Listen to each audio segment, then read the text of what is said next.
سلام و عرض ادب. اینجا استان فارس، باسکول شصتونی شهرک سنگ نیریز. در سال 1403 اقدام به هوشمندسازی باسکول شصتونی شهرک سنگ کردیم توسط شرکت ویراتوزین جوین به مدیریت جناب مهندس علیزاده.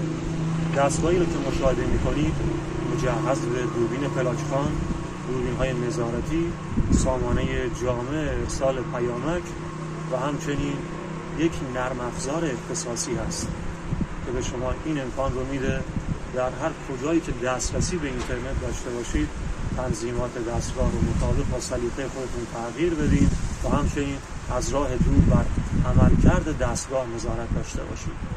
در این مدت چند ماهی که از دستگاه استفاده می‌کنیم عملکرد دستگاه رضایت بخش بوده و پشتیبانی دستگاه هم تا به اینجای کار بسیار عالی بوده.